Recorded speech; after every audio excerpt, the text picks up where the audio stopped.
December 28 దేవుడు ఇశ్రాయేలును జ్ఞాపకం చేసుకుంటాడు.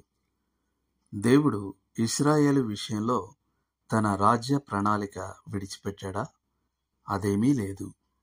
ఇశ్రాయేలు కేవలం ఇశ్రాయేలీయుల పట్ల దేవుని ఉద్దేశాలు నెరవేరే సమయం వచ్చేంత వరకు పక్కన పెట్టబడింది, అంతే.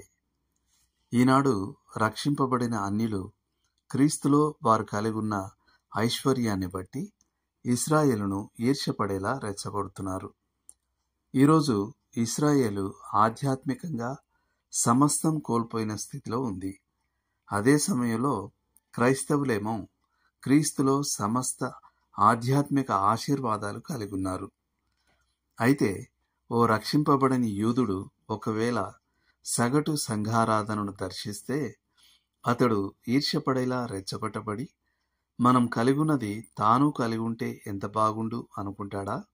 లేక రెచ్చగొట్టబడడం మాత్రమే జరుగుతుందా? ఇశ్రాయేలుకు ఓ భవిష్యత్తు ఉంది. ఈనాడు ఇశ్రాయేలు ఆధ్యాత్మికంగా పతనమై ఉంది. కానీ క్రీస్తు తిరిగి వచ్చినప్పుడు ఆ జనాంగం మళ్లీ పైకి లేస్తుంది. ఈరోజు దేవునికి దూరంగా విసిరేయబడి ఉంది. కానీ ఒకరోజు క్రీస్తు తన రాజ్యాన్ని ఈ భూమిపై స్థాపించినప్పుడు ఇశ్రాయేలు తిరిగి అంగీకరించబడుతుంది. దేవుడు తన ప్రజలతో చేసిన తన నిబంధనను ఎప్పుడూ మీరడు. మరి వారిని పునరుద్ధరిస్తానని ఆయన వాగ్దానం చేశాడు. దేవుడు ఇలా అంటున్నాడు: అన్యజనుల ప్రవేశం సంపూర్ణమగు వరకు ఇశ్రాయేలునకు కఠిన మనస్సు కొంతమట్టుకు కలిగెను. వారు ప్రవేశించినప్పుడు విమోచకుడు సియోనులో నుండి వచ్చి యాకోబులో నుండి భక్తిహీనతను తొలగించును. నేను వారి పాపములను పరిహరించినప్పుడు నా వలన వారికి కలుగు నిబంధన ఇదియే అని వ్రాయబడినట్టు ఇశ్రాయేలు జనులందరూ రక్షింపబడుదురు. రోమా 11:25-27 వరకు.